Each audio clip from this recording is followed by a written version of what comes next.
Good afternoon, Chameleon Academy. Welcome to the Saturday Chameleon Workshop where we get together and we just hang out. Of course, I'm going to be talking about the week's topic, but often I just feel like I'm background noise because everybody's having such a good time. And so, but that's okay. That's what I'm here for. And by the way, if you are here watching the replay, just know that this happens every Saturday live, 12 noon Pacific, and we just have a good time. And so you can come here live. And you're not just listening to me, you're interacting with everybody here in the community.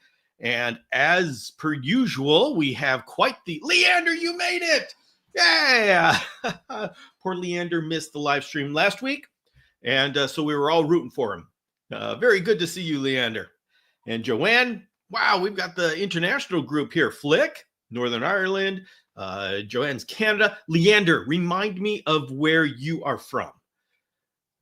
I want to get this down. Hello, Mabel and Pearl. And Amphibious from Greece. Wow, we're doing great. Robin, Marsha, Ann, Nate from Ohio, exotic Ohio. And Tony, hello, Geraldine, the Madagascar crew. Alex, and I'm from, Leander says, I'm from DET. What is DET? Denmark. Yes, wonderful. I love it. Love it. Very good to have you here, Leander. And Eliza Ann is here.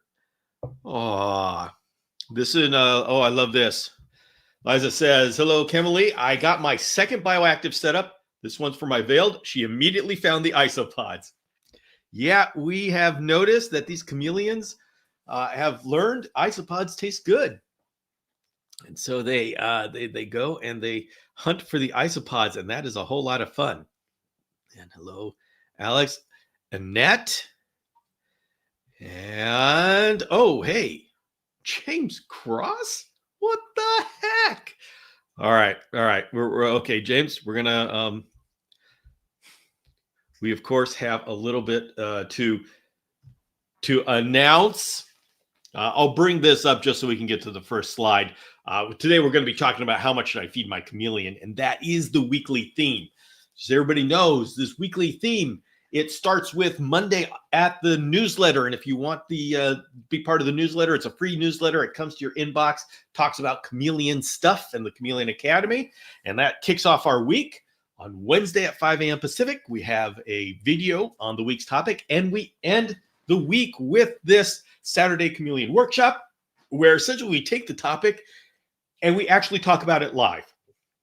So if you've had any questions about anything that you've read or seen during the week or thought about, you bring it here and we talk about it. So let's see. James says, bring the fog. Fog? What kind of fog? What are you talking about? Is there any fog here? Well, I'm going to say something special happened yesterday. Somebody was driving through town. This doesn't happen every day. And Mr. James Cross visited me and Yvette. And we got to have the lunch with Mr. Cross, hanging out, the DIY Chameleon guys. And it is always fun and good to be able to hang out with the people, your friends from the chameleon community. And so really happy to see James.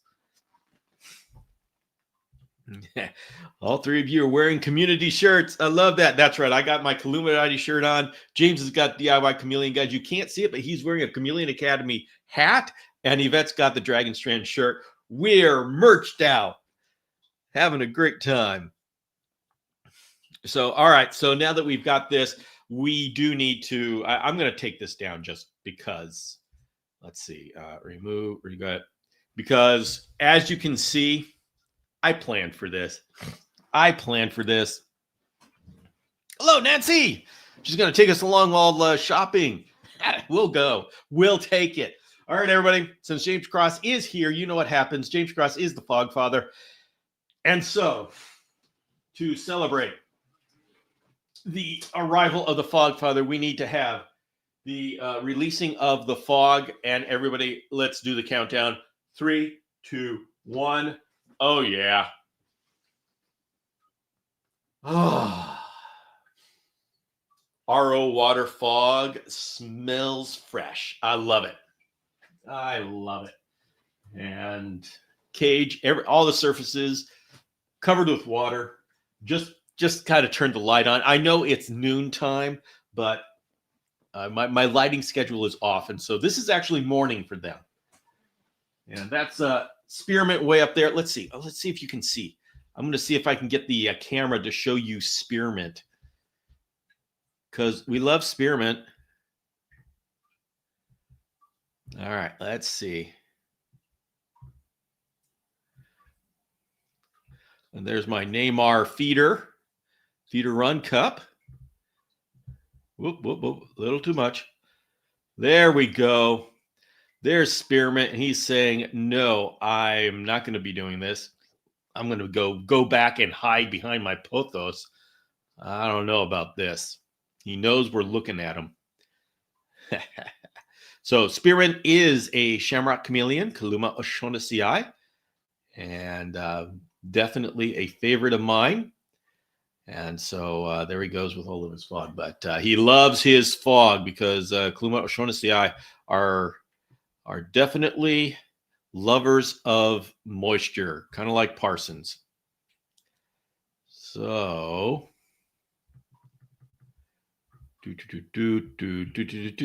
we go. Whoa, come on. Oh, come on. There we go. Got to bring me back here. All right, sorry, Spearmint. We'll close the door so you can. They know that a closed door equals security. So.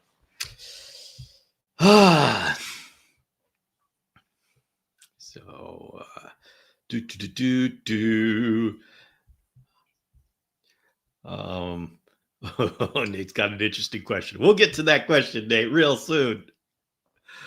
Oh. Hey, Reddy's Rainforest. Vending at an expo, wouldn't miss us live. Hello, Lee.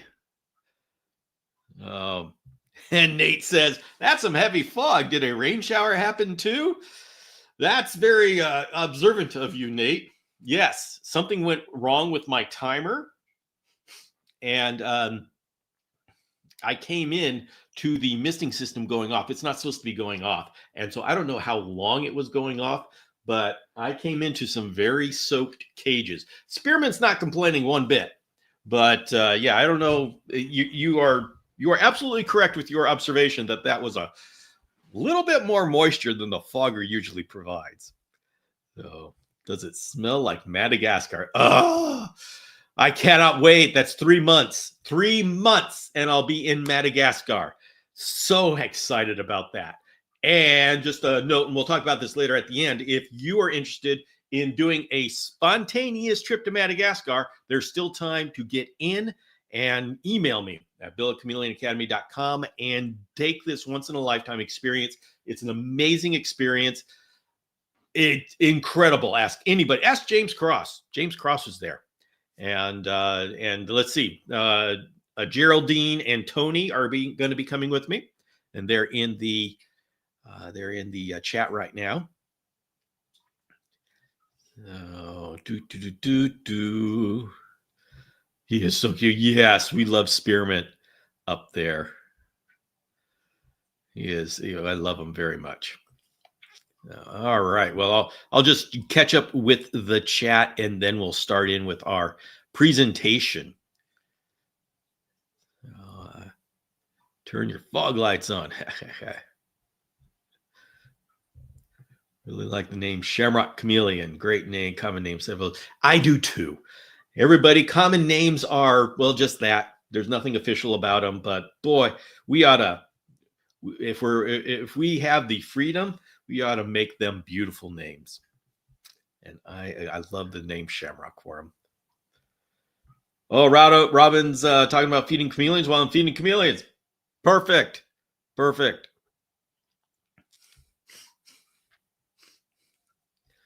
Let's do. All right. I'm going to be getting in. Yes, telling you guys, don't miss this trip of a lifetime. Yeah. We need a good common name for bifidus. That is correct. We don't have a name for bifidus, and so we should kind of figure out a good name. And people are saying, what? Can you do that? Yeah, we can do that. Their official name is First for Bifidus. And that is the official name all over the world. The regional name, the common name, that's up to us. And here, we've got a little community here, the Chameleon Academy community. We don't care if anybody else uses these names. We need a name. Bifidus, okay, that's an okay name. But, once we start getting, it'd be nice to have a nice descriptive name. So let's see which one just takes. And I like to just leave it to the community to figure out which one resonates. And then we can use those. So, is there a common name, blade nose? I don't even know if there's a common name. I'm sure there's someone put together a common name, but for these very rare species, it's usually a stupid common name. Kind of like Trioceras daramensis, three-horned chameleon. They call it the Usambara giant three-horned chameleon. I mean, it's kind of, come on. Yeah, okay, I guess it's descriptive, but who's ever going to use that name? A common name, if you're going to have a common name, it should be more descriptive, more beautiful, funner to say than the scientific name. You go around calling these things Usambara giant three-horned chameleon, it's just more, it's easier to say Trioceras daramensis or just daramensis, which is their official name, and it's kind of a cool name. So a common name has got to be cooler than the scientific name, or else there's no reason to have a common name. So, blade nose chameleon.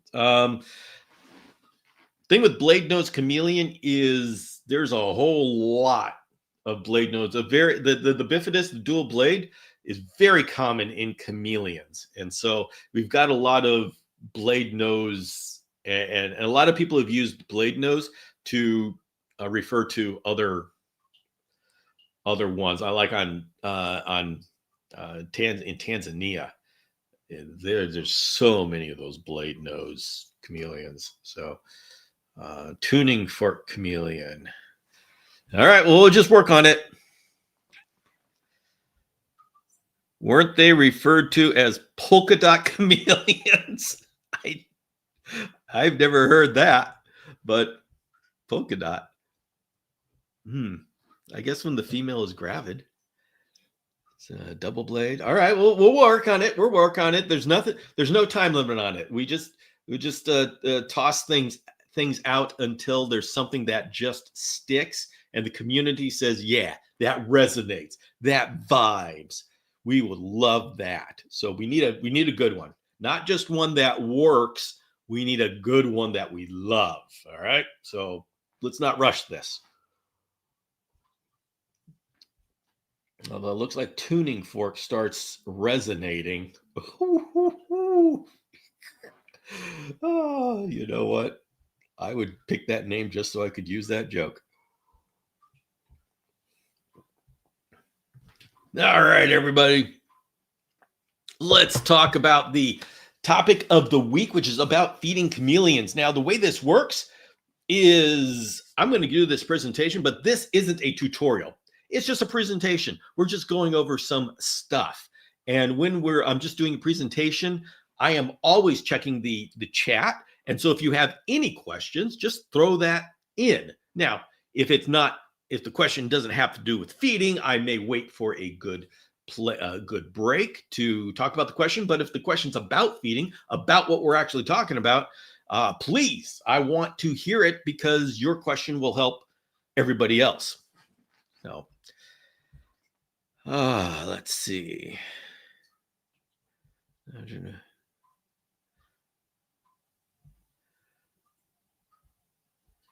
So, that's a beautiful. Yeah, I love this Xanth. He was gorgeous. Yeah, it's a Kenyan Xanth. All right. So in particular, I decided we're going to talk about how much should we be feeding our chameleons. And when we attack the question of how much, we get to cover everything that's really important about it. So I know a number of you already have seen these numbers. And the important thing is not to, if you've already seen these numbers, I want to go into why we came up with those numbers. So if anybody asks you why or challenges you on it, you know why we came up with these numbers. And that way you can, flesh out. It's the whole chameleon stuff, especially if you're here at the Chameleon Academy. We're not about memorizing things. We're about understanding things. And so often when we put numbers to something, it's so we can easily communicate. Nothing that we do is meant to be written in stone. So all of these things are general concepts to start from. And when you're talking to a beginner, they are not into general concepts. They don't want to know. They have given literally not literally, but I mean, they got so much information that they can't get into the how and the why of everything. You got to just give them something to start with. And all these numbers are just something to start with. Once you've got time to think about it, you've got time to really understand. Well, that's when we start talking about the reasons why and what it really, really means. Let's see. So Nate's talking about variety. We will talk about variety soon. So anyway, we had to come up with some idea. How much do you feed a chameleon? And, before we came up, I don't know who came up with these numbers. We just kind of coalesced. Before this, we were just feeding chameleons as much as they would eat. It's fun to watch chameleons eat, but we're starting to have problems with obesity. Now, to be, direct, the biggest problem was with veiled chameleons. Yes, we have other chameleons that got obese. I had some Jacksons that were obese and some Panthers that get obese. But the real reason why we had to, as a community, come up with these kind of guidelines is that veiled chameleon that just goes crazy. And, you look at the veiled chameleon and they just want to eat. And you got, oh my goodness, I cannot, I can't. I want to give my chameleon. I love my chameleon. I want to give my chameleon everything it wants to have a good life. And it's a good thing, keep that heart. The problem is that the veiled chameleons will eat themselves to an early death. The males can really plump out and get unhealthy, but it's the females that just, they've given us 60 to 100 clutch eggs because they just overcharge. And so it's really the veiled chameleon, and especially the veiled chameleon female, that required us to come up with some sort of standard. So it's so those darn veils restrict. Yeah, the veils ruined it for everybody. We used to just eat as much as you want, but no, the veils, they ruined it for everyone. So that's what happens. That's why we can't have nice things. The veiled chameleons. That's why. So we came up with this idea: 3 to 5 feeders every day. Now you're going to say, what do you mean by 3 to 5? House flies, three house flies are the same are different than 3 dubia. Yes, I know. We're going to get to that. So we just say 3 to 5, and that's a good place to start. Now, people say, well, what about 6 feeders, 7 feeders? Everybody, and as I go through this, just remember, these are just places to start. These aren't rules to restrict you. These are just the starting block to give you an idea of where's a good place to start and move from there. So when I say 3 to 5 feeders every day, every other day, it's just a general guideline. And of course, a cricket, a superworm, a dubia, and a housefly are totally different. It's an average. Just a generalization. So, see, James says, to be honest, I've never had a fat chameleon. Generally, when they're not hungry, they just don't eat.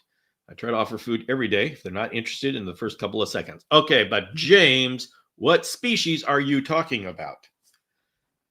What species here?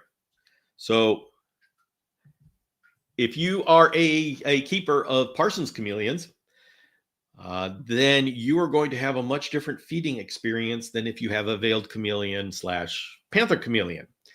And I got to tell you, working with these little ambanjas, my ambulobes, if once I put food in the cage, those ambulobes, boom, they are there and they are just going to chow down on everything. These ambanjas, half the time I put food in there and they just kind of look at me. They look at the food. They look at me. They look at the food. Maybe they'll take one.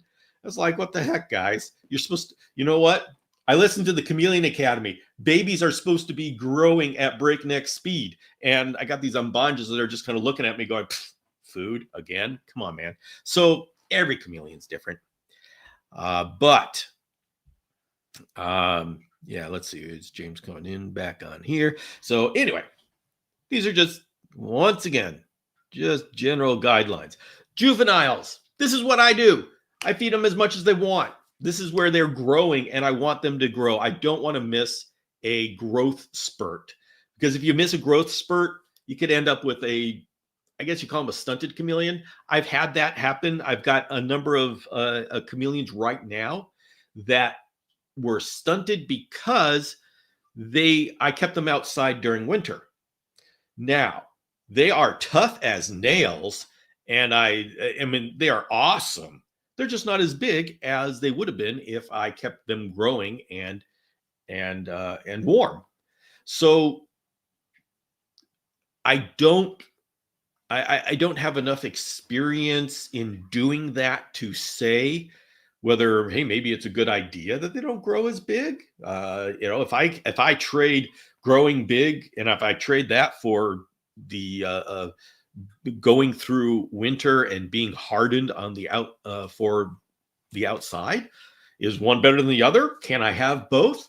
A lot of big questions, but the fact is you're going to have some growth spurts, and if they don't get as much food during those growth spurts as they need, they're going to miss the growth spurt.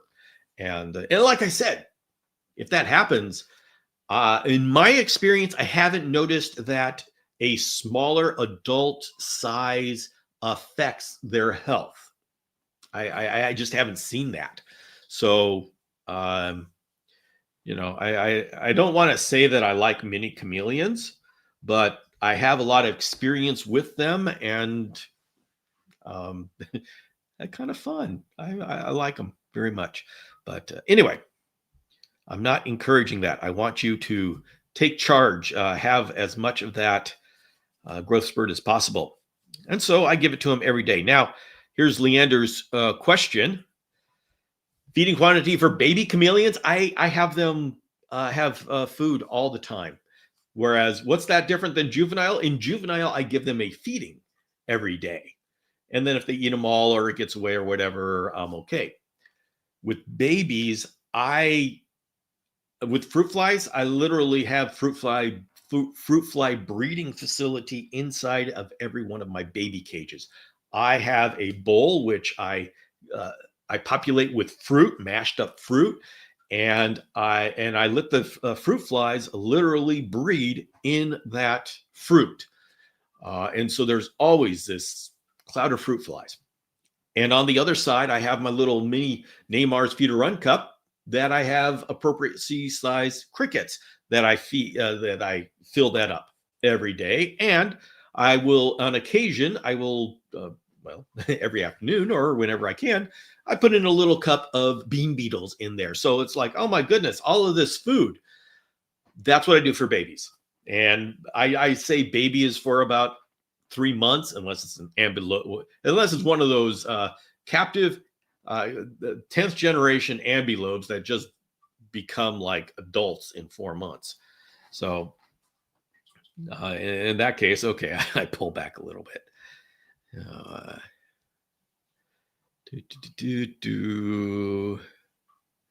Oh, James is able to get Bifidus to take a roach.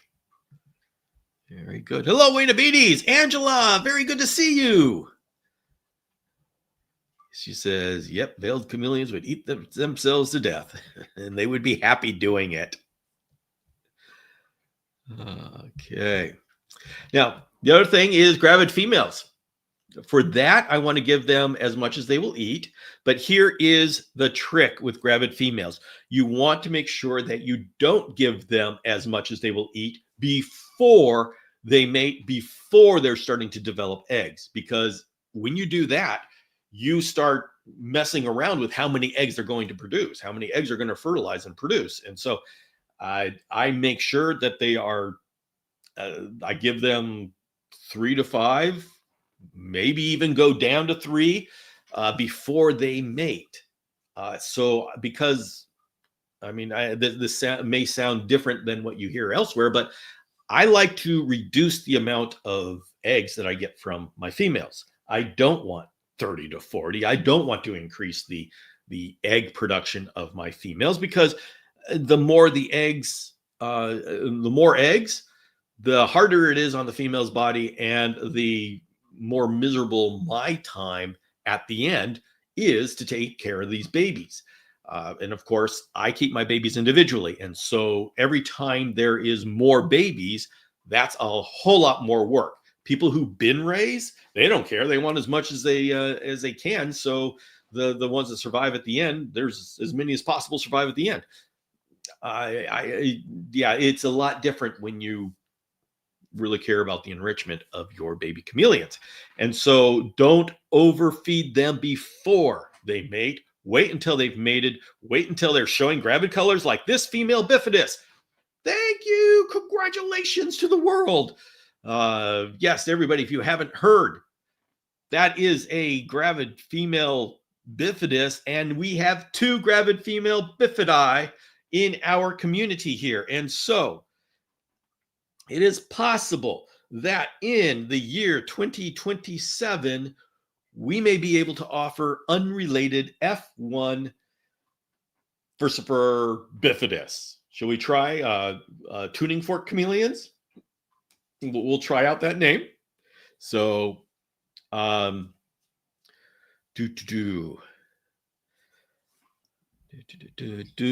go back to the chat. I'm just saying that the good news, gravid females, feed them. But the thing is, once they're gravid, feed them as much as they want, because especially at the early stages, they are building those bodies and they have the room to take in that food. So go ahead and, I don't want to say fatten them up, but really give them that nutrition. As the egg mass increases, as the babies like Jacksons start to grow bigger and bigger, there's less and less room inside of that female's body for the stomach and for food. And so they naturally don't eat as much, which, we're talking about the time where they have the most stress on their body. And so give them as much as they can to when they are at the beginning stages. And then after they have their babies, lay their eggs, I give them a little bit, like a week or 2 of the spa treatment, just to recover and let them get more food in them. And then they're way back to 3 to 5 feeders every other day, because especially for the ones that have retained sperm and can do a second clutch, I want to make sure I don't overdo that clutch. Now, a lot of this is, I don't know how much of these assumptions that I am making here about what's going on inside of the body is fact, how much of it is just, okay, this makes sense. And so it's very possible in the future, as we gain more information, that this recommendation will change. I am going under the assumption that the selection of how many eggs will be fertilized happens at mating, or in a retained clutch whenever the female decides, okay, now it's time. And so that's the point where I don't know that we know when that fertilization, when that decision as to how many eggs are going to be produced is made. So I'd love to learn more about that. Probably look more into what they have found out with other reptiles, if they figured that out with like iguanas or alligators. But just so you know, so much of the advice that we give is based on educated guesses. And as we learn more, our advice should change. In fact, if you are listening to some group and their advice never changes, well, congratulations, you are with a stagnant group.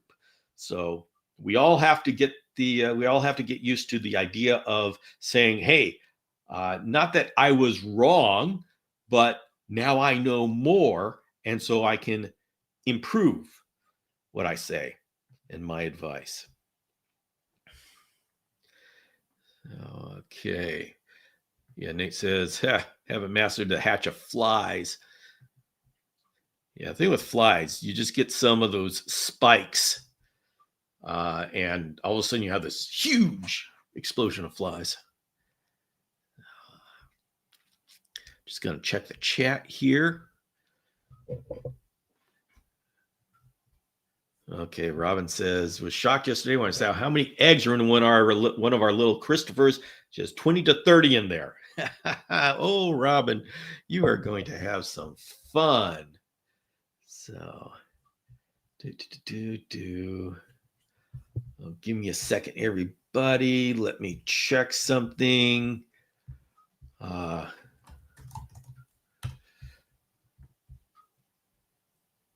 Okay, so there is a caveat. There's a special situation as far as a chameleon that's sick or recovering, as long as they're not recovering from obesity. I do like to give them as much as they will eat because they need the nutrition, they need the strength. This chameleon that you're seeing right here is a little bit underweight. He's still healthy. He is still active and very healthy, but he's a little underweight. I see that and I say, okay, I want to fatten him up a little bit. In this case, I would give him more than just the 3 to 5 feeders every other day. I'd give them 3 to 5 feeders every day, and until he bounced back a little bit more. With this guy, honestly, I don't know why he's skinny. So, I'm going through all of the checks of, okay, let's parasites or, whatnot. So,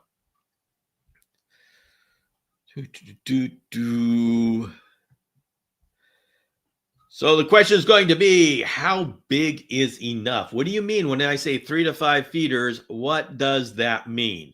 Well, once again, those of us who are experienced, and it doesn't take long to get experienced for this, we just make a feel for it. We just say, okay, that's good enough. So if you don't have to figure out a number as to what is big enough if you've got a feel for it. But here becomes the problem. Now we've got beginners coming in saying, what do I feed my chameleon?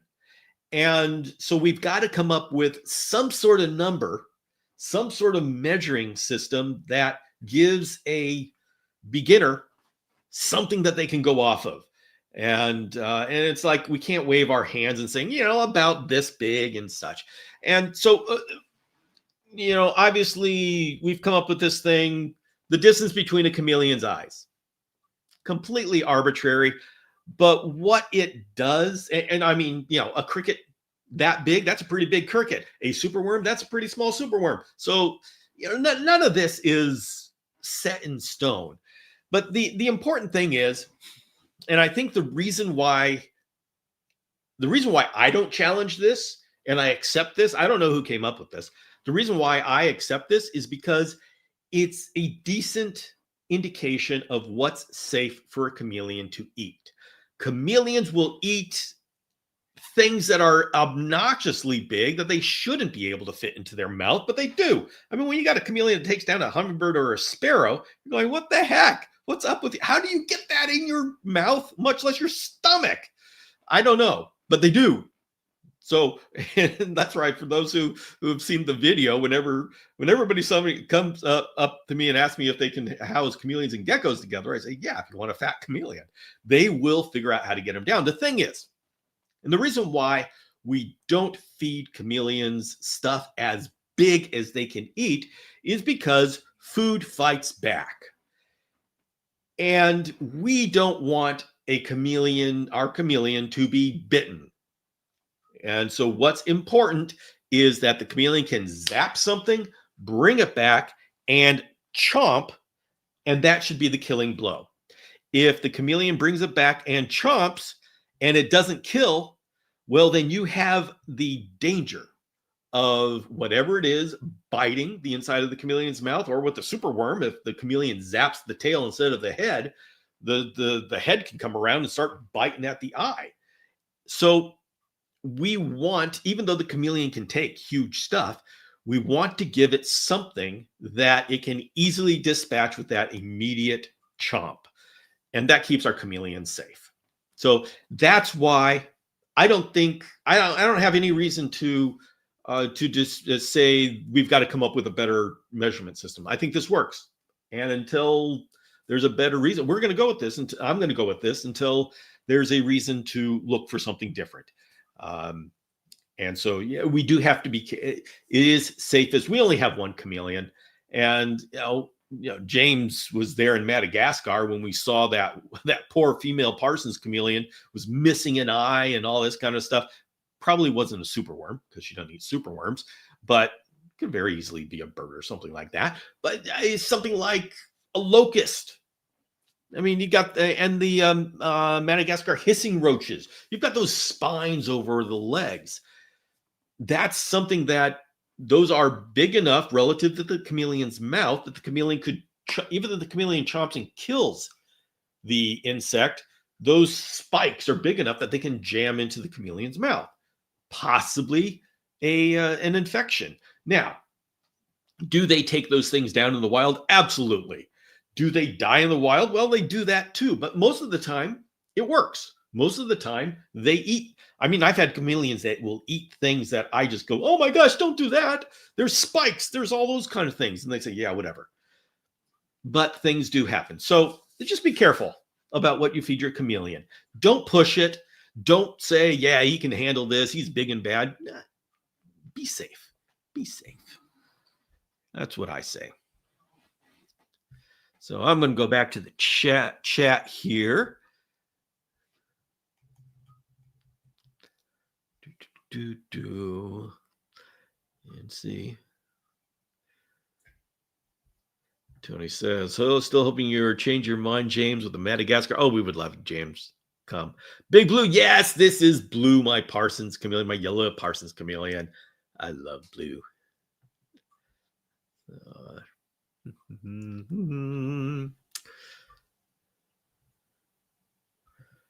Chameleons can fold feeders in crazy ways and fit them down their mouth. Konstantinos, my brain says it, but when you see a chameleon with like a sparrow, it's like, my goodness, how do you do that? They don't have the unlocking jaws like snakes do. So, but obviously they do it.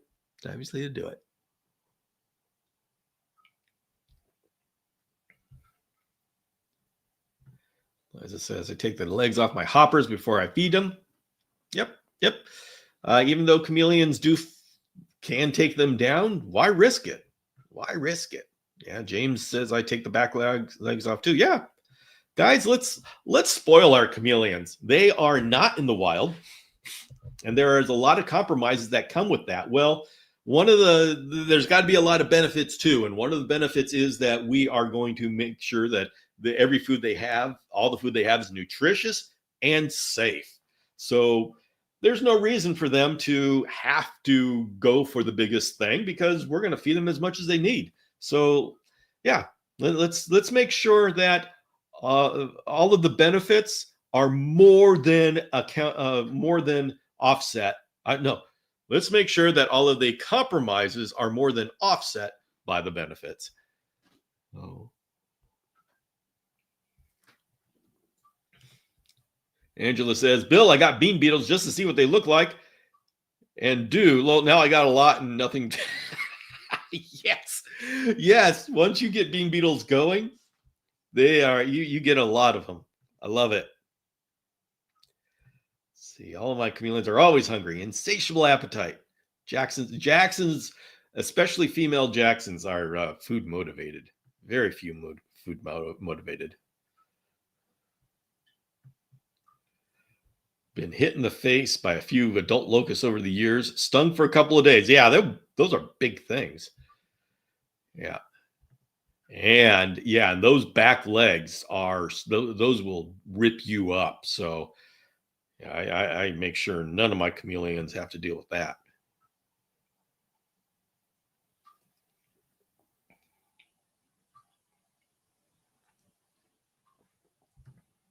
I would lose my mind if I saw my chameleon take down his. Yeah. Yeah.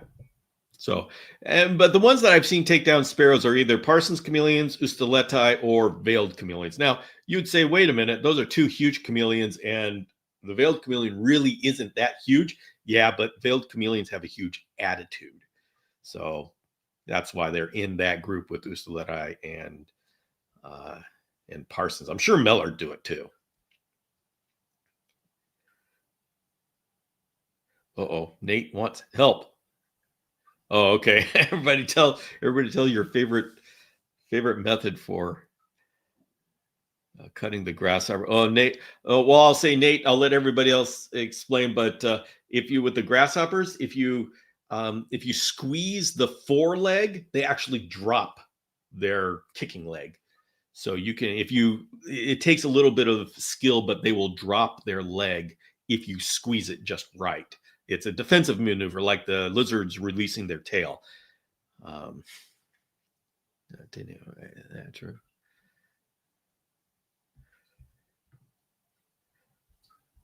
Oops. Had my Parsons take down giant Madagascar hissing roaches, maybe a little uncomfortable. Yeah, I agree. I do. I love Madagascar hissing roaches because the nymphs are so meaty. I just don't feed the adults. He says, James, check out Halloween hissers. They look like bees and the legs are nowhere near as sharp. All right. I need to start my Halloween hissers again.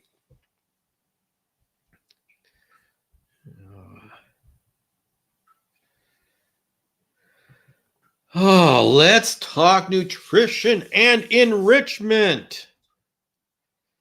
So I don't think anybody has any question about nutrition. It's really important to have these your feeders being fed, so they're more than just a shell of stuff. I just got my refill of the feeder fuel that from Reddy's Rainforest, and I love that stuff. So I am really happy that I got that, and so my crickets really like that. I don't know. Not all of the feeder stuff out there goes over well with my crickets. I don't know. Maybe I got picky crickets, but they love feeder fuel. So we're going to go. Here we go. 5 empty feeders are not the same as 5 well gut load. Yes, absolutely. This is correct. And so it's important now.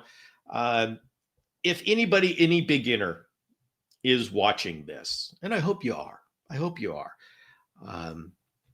know that the feeders that come from the pet store, or even the you get in the mail from the feeder companies, they aren't the best nutrition. They are run as a business. These things are fed the simplest thing possible, maybe some carrots so they don't die. Their goal is, those other companies, their goal is to keep those insects alive long enough to get to you. Your goal is to have them nutritious enough to really strengthen your chameleon. And so that's got to just assume that responsibility falls to you. And this means feeding them when you get them at least 24 hours, but I prefer 48 hours before I actually feed them. I give them, and you see what I do here. I do a mix, and I do some fruits and vegetables. And sometimes those blocks are, what are that, Rapashi stuff, bug burger. For some reason, my crickets, they don't like the bug burger. So, I got very picky crickets. I don't know why. That's why I go with the feeder fuel from Ray's Rainforest. For some reason, they love it. So that's what I go with. But the point is, you find something and you just give your crickets as much, and dubia, anything, as much as they will eat. You want to fatten them up. So when your chameleon eats them, they get all of that nutrition. Crickets have an exoskeleton. Dubia have an exoskeleton. So there's a structure that you don't necessarily see what's on the inside. And so a gut-loaded cricket can look like a non-gut-loaded cricket. Be very careful to give your feeders nutrition. And this is really important for getting things from Petco, because I can guarantee you those things, they're lucky to get carrots. So,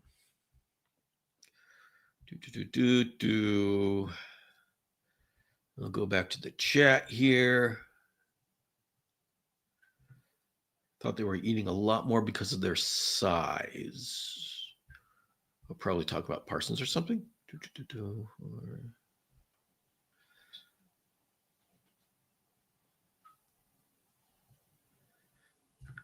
And you know what?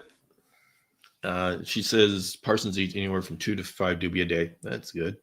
Depends on the Parsons too. Yeah, well, also Eliza, and yours is not adult yet, so he just needs to grow and grow. And the thing is, you need to know your species. Parsons chameleons generally won't eat for 6 months out of the year, so I am absolutely not worried about feeding a Parsons chameleon. So if you're in the community, deep in the community, you need to know your particular species. When we're giving like numbers like this, just keep in mind, we're generally talking about veileds and panthers because that's what the beginners have.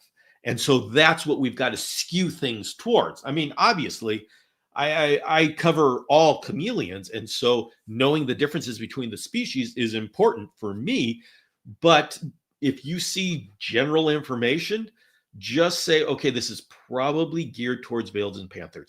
If you've got a Parsons chameleon, then it's up to you to know a little bit more about their life cycle. And so, like what Eliza Ann is doing right here is perfect.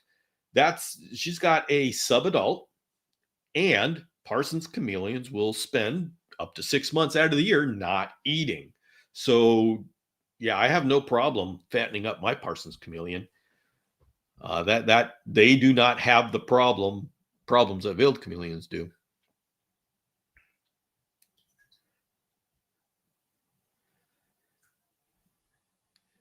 So, just going through the chat. Hurry, gotta go get to the bottom. We've got some very good conversations about dog and cat food there. Eliza Ann says my Parsons likes to give me panic attacks. They're different from other chameleons for sure. That is true. That is absolutely true. And Wayne Abetes has come. In case you missed it before, smash the like. Thank you, Wayne Abetes. Really appreciate you coming and talking and sharing that. Now, I want you all to consider that your feeders are more than just nutrition. They're also enrichment. We are Gen E. We are looking for how we can make our captive chameleons experience with us be as enriching and as healthy mentally, emotionally, and physically as possible. Yes, I know we haven't talked about this before. In the decades before in our community, we've just been saying, okay, how do we keep these things alive? How do we breed them? How do we breed them reliably enough that we can have a captive hatched a bunch of captive hatched that can grow our community? These are all necessary growth layers for our community. Well, we are to a point where we've gotten past all those things. And now it's time for us to say, how can we do this better? How can we give them a better life? And part of that is the enrichment, and a big part of the enrichment is what they're eating. And so I specifically love to give them flying insects, green insects, butterflies, grasshoppers, even if it's just a treat. And I'm not even worrying about the nutrition on these. I love that they're flying, and you see your chameleon first time, give them house flies. And all of a sudden that chameleon that's just been sitting around all day is just going like this. They're just very excited. Give them that excitement. Give them that dopamine rush, that adrenaline rush. That's healthy. And it's fun for the chameleon. So I definitely want to get your mindset into enrichment. Now, this is when we talk about variety of feeder insects, that goes into both nutrition and enrichment, because every different feeder insect is going to give a different makeup of nutrition. And so that's one way that we balance things. Now, that being said, I've got people that say they only feed crickets. Like, it's not the best, I don't think, but I've had people that just feed crickets for the entire life, gut loaded, supplemented. And I look at those chameleons, I can't see anything wrong with the chameleons. And so I think you can keep your chameleon healthy just with that limited, just with one feeder. But I don't think that's the best way to do it. And once again, that's the whole reason for what we're doing here at the Chameleon Academy. We're not satisfied with what keeps the chameleon alive. We are pushing towards what gives the chameleon the best life. And I want to give that distinction, because when you get out from the live session here, get out from our little community here, you've got people on the outside saying, why are you don't have to give your panther chameleon that big of a cage. I mean, literally, there is a social media group out there that advocates for keeping adult panther chameleon males in an 18 by 18 by 36 inch cage. And to the point where they say it's a conspiracy theory that the people who want bigger cages they blame me actually, that because I have a caging company that I just made up this thing, the chameleons need the big cages so I can sell my cages. So they advocate it and they take it to conspiracy level theories. The thing is, the chameleon will survive. They will grow up and they will live. So you'll be saying, okay, so why, if my chameleon will live in a 36-inch tall cage, why should I give them more? And the answer is because that's not the best husbandry. That's not the best way to keep a chameleon. And if you're going to keep a chameleon, the philosophy here at the Chameleon Academy, you're going to keep a chameleon, find out the best way to keep the chameleon. Yeah, there's constraints. Yeah, I would love for everybody to have a 4 foot by 2 foot by 4 foot tall cage. I would love for that. But with our current manufacturing and stuff, that's not going to happen. And so, we've got 2 by 2 by 4 foot tall cages. Yeah. So is that the best? That's not the best, but it's good enough. And I want us, as we go forward, to understand, keep in mind what is best for our chameleon, and understand when we can't do what's best. I mean, a grass hut is not the best to live in as a human being. It'd be nice to live in a mansion, but you know what? We can live in grass huts. And we can have a full life living in grass huts. So it's not abuse to not do what's the best husbandry, but if we can do the best husbandry, we should do that. And so that's just the kind of philosophy you're going to get here.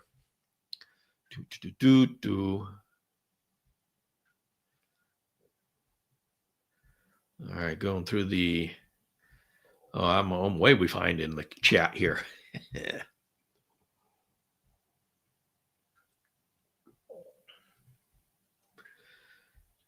Just going through here. Everybody talking about flies. Flies are excellent. Love feeding flies. And hey, Wiggins, welcome. Glad you dropped by. Nate says, I'm looking at taking over a basement room to switch to 3 to 4 foot wide enclosures for the non-small. Perfect. Love it. Love it.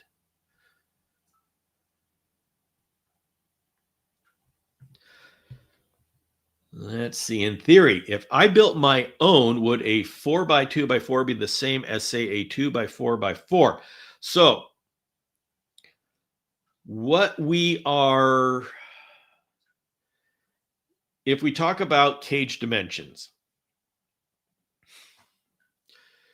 chameleons are horizontal animals, and so they will want to stay horizontal. And if so, I am suggest 4x2x4. Let's just assume the convention that that's 4 foot wide, 2 foot deep, going front to back, and then 4 foot tall.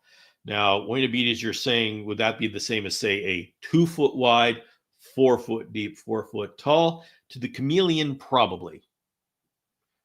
But for you, if 2 foot is where the door is, you're going to have a heck of a time getting to the back of the cage to try to maintain it. So I would say be cautious about doing something like that. At the very least, have a plan as to how you're going to get to the back of the cage. But as far as the chameleon's concerned, it's going to be same for the chameleon. Oh. Whew. All right. So you're asking, how do I tell when my chameleon is overweight? And every chameleon species is going to be different. So this is a chart that I put together. This is not, once again, this is not written in stone. This is not the one on the left that I'm calling underweight. That doesn't mean it's unhealthy. It's just on the lower end of the weight spectrum. And if I had this, which I did, I would say, okay, I'm going to give them a little bit more because I feel more comfortable with the cask, as you see where I say the healthy. I like that. I like that. That gives me a buffer. That's a healthy weight buffer that gives them a little bit more buffer before they, before there's trouble, before it gets to a dangerous area. Now, we got to be careful when we go to the right side, when we have those casks that are bulging out.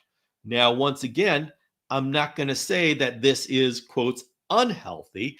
I am just going to say that that is now pushing on the edge of being healthy. And so if I see that cask overgrown, then I'm going to start cutting back, because when you're managing weight, it's not a clear cut. This is healthy, and then all of a sudden now it's unhealthy. It's a gradient. It's a progression. And so what we need are general guidelines to generally and slowly change how much food we give. So this is what I use, and this is what I use to share with other people to try to explain it.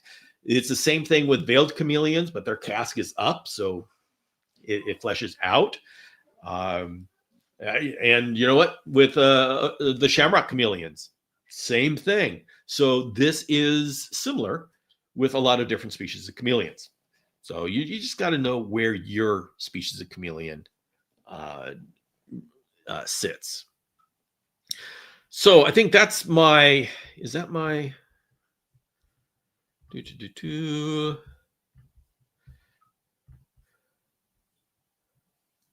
all right. So that's generally my, that is what I say about feeding. I've got a couple more slides here, even though we're at the end here.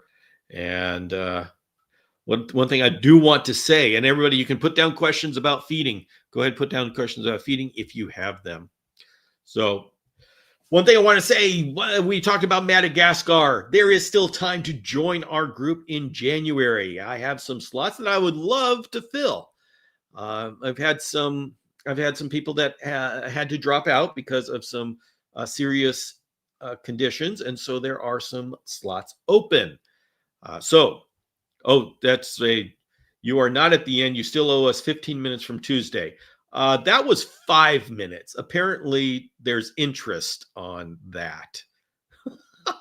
Oh, man. Everybody's remembering. Yes, I stopped 5 minutes last time. So, okay. I owe you. Here we go. The mob demands 15 more minutes. Oh boy. All right. Well then, once again, Madagascar, it's an incredible experience. If you have the chance, I encourage you to do it. So this is the group that I went with this year, and we had such a good time. We saw so many chameleons, saw so many lemurs, and so 5 minutes equals 15 on the east. All right, we're confusing addition and multiplication, but there's more of you than there are of me, so I'm going to have to go with it. 15 minutes. All right. And so we see so much of on chameleons and those lemurs. I mean, these are the lemurs. Saw the eye. We specifically go and we see the eye. There's a special reserve that they have for them, and so it's almost I can't guarantee anything, but it is for very certain that we will be able to see an eye. And of course, all of those lemurs, like you see on the left, that's very much like the one that stole James's coffee, and by the way, bounded through my room. I came out of my bathroom to see that there was a lemur in my room, and saying, "Okay, you guys are getting a little too comfortable with human beings." And the one on the right, that is a little baby Furcifer usteleti that was running around. Oh, the cutest things in the world. Oh, that's right. So, any questions about Madagascar? Please put it down. If you're interested in Madagascar, send me information at bill@chameleonacademy.com, and I will send you more information. Geraldine says, I hope to see lots of snakes too. We will be looking. There are 2 boas, and I'm not an expert in snakes. We sometimes see both boas. Sometimes we don't. Like the first time, I saw a bunch of boas. The second time, I saw a bunch of different kind of snakes, which I didn't keep track of the names. That's yeah. We saw a lot of different, some very beautiful ones last time. What was your favorite part about last year's Madagascar trip? All right. My favorite part was actually the people I went with. And we had such a good time. If we're going to be talking about the animals, the satanic leaf-tailed gecko, the Eurypleus fantasticus, that was literally purple or bluish purple. Never seen that before. Amazing. And I really loved that the lemurs took your coffee. That was awesome. I had a fun time with that. So yeah, there was a lot of real fun times there. All right, everybody. Next week's topic. By the way, Madagascar, send me an email. Would love to have people. Tony C. No, there are no venomous snakes on Madagascar. You do not have to worry about getting bitten by, well, you might get bitten by a snake, but there's no venomous reptiles. No big land animals. Like we don't have to worry about big cats. We don't have to worry about stepping on snakes. No venomous reptiles. So if you're going to be going on an adventure to see chameleons in the wild, this is the place to do it. Now, keep in mind, it is not as built up as you may be used to if you live in the concrete jungle. We will be away from civilization. We're going to be in the forests. And so we do have to be careful. There's always, you slip and stuff like that. So keep in mind, we are in the wild areas. So even though it's not as dangerous as tromping through the savannah in Kenya or Tanzania would be, we still have to take precautions, but it's relatively safe. So, fossa, no. Saw some tenrics, but no fossa. Fusa. So, okay, everybody, next week's topic, we're going to be talking about the 3 most common plants for chameleons. Now, I bet you many of you can right now guess what those 3 most common are because, of course, they're the 3 most common plants. But we're going to be talking about them, and it'll be a lot of fun talking about the plants. And of course, I talk a bit about my my bioactive stand here and how I put together Spearmint's cage. So I do that at the end because it's a whole lot of fun. Both those, yeah. Yeah, tenric. It's kind of like I won't say it's a hedgehog-like creature. It's just a little mammal that runs around in the underbrush. So anyway, if you are not on the email list, go to the website, sign up for the website, chameleonacademy.com, sign up for the newsletter, and you will get the newsletter on Monday where we introduce the topic, we talk about fun stuff, and in this newsletter, there's going to be a bunch of chameleons and a gecko, and actually a special prototype cage that will be available for sale. I'm expanding the marketplace for this issue. So if you're not signed up for the newsletter and you'd like to see what's available, sign up for the newsletter, and you'll be able to get that on Monday and start our week's topic. So let's see. Ray is saying Pothos philodendron schefflera. That's 2 of the 3. And you know what? I like your choice. But unfortunately, I had to do a different one than philodendron. And I guess James would probably jump in and be able to tell what that is.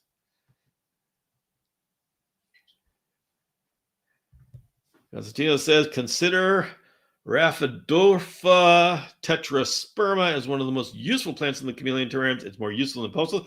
I'll take a look at that. I don't know what that is, but I'll put it in the Google and we'll see what it is. Maybe I'll know what it is when I see it. So, yeah, Ficus benjamina. So, let's see. I don't know if I'm going to be able to cut and paste that. All right, what the heck, everybody? Just hang tight. I'm going to be typing in this name. So Rhaphidophora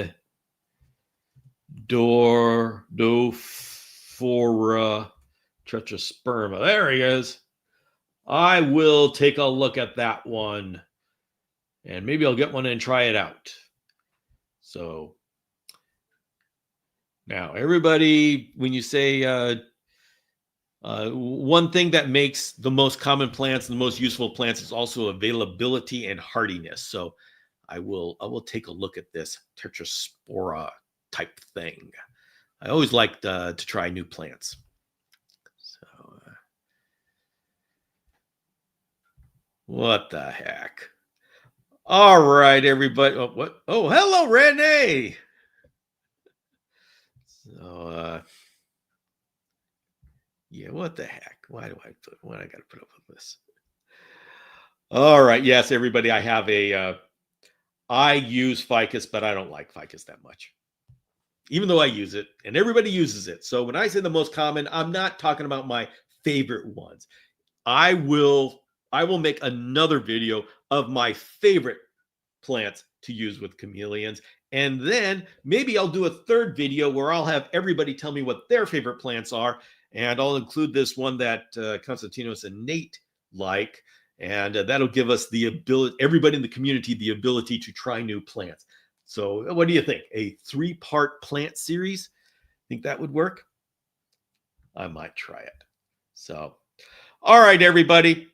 I think I've given enough for to make up for going off a little bit early last Tuesday. So Ray's got it. Love plants. Plants are a whole lot of fun. That sounds fun. All right. I'm going to start putting them together. I'll put it together. No, you've got 3 more. Are you going to really hold me to that? You guys are watching the clock. Okay, well, in that case, if you're going to hold me over, I'm going to say, let's take a vote. I want you to put down your favorite plants, and I'll ask this in the virtual campus and the newsletter, so you'll have all sorts of opportunities. But what are your favorite chameleon plants? What should I include in the favorite plants for the community? We've already got this other tetrasperma, which I will include that. Flick says Schefflera. I agree, but that is going to be part of the most common. The most common plants are Pothos, Schefflera arboricola, and Ficus benjamina. And so I'm going to need at least three. I can do more. At least 3 plants other than those 3 that the community says. Ooh, good. The Pensies, but that may end up being part of my favorite. But do you keep jasmine indoors? How well does that work indoors? So let's see. Ficus benjamina, you're going to get that next week. Monstera, I actually like those. You Parsons people. Schefflera, okay, that'll be next week. Polka dot plant, yes. Okay. The Hypoestes, philodendron. Really enjoyed my wax plants and lipstick plant. Yes, and the waxy plant, that's actually got functional value, so that's definitely a good one. Parlor palm. Huh. Okay. Oh, yeah. Yep. Polka dot plant. Okay, now I'm done. You're done. Oh, Joanne likes the picture plant. Yeah, we're going to have to do the picture plants. Red vine begonia. Oh, cissus. I like the cissus. Okay, you know what? Everybody, I am going to give you the opportunity. I'm going to put it in the newsletter and on the virtual campus. Unfortunately, this system doesn't allow me to cut and paste names and stuff. So now I'm in trouble. I asked something that got me in trouble. Syngoniums, I love those. Oh yeah, Nepenthes. Love them. So I love the Cebu blue, the Poto Cebu blue. Love it. So yeah. Oh man, screenshot. Yeah, I could. The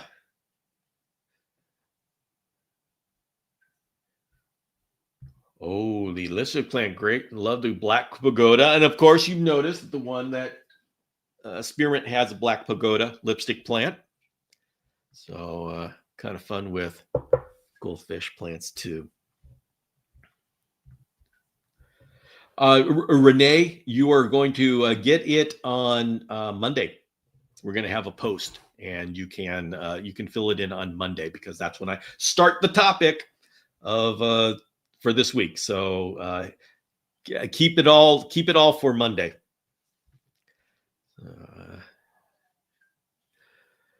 All right, everybody, I have fulfilled my obligation This is what happens when I go off 5 minutes early on Tuesday. I have to make up for it 3 times on Saturday.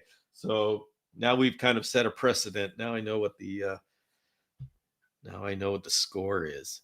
So got a we got storm coming. Yikes! All right. All right, everybody. Thank you very much for making Saturday a wonderful play. This is a wonderful place to be on Saturday and nice and chameleon filled. Remember, if you're watching this on replay, you can come and be here live on Saturday afternoon at 12 noon Pacific. And we would love to have you there. Everybody go off and have fun in the community. And I will see you, newsletter people. I will see you on Monday. And then I'll be here for office hours Tuesday night at 5 p.m. Pacific. So everybody have a great weekend. I'll see you later. Your debt has been paid. Thank you. Thank you very much. Thank you very much.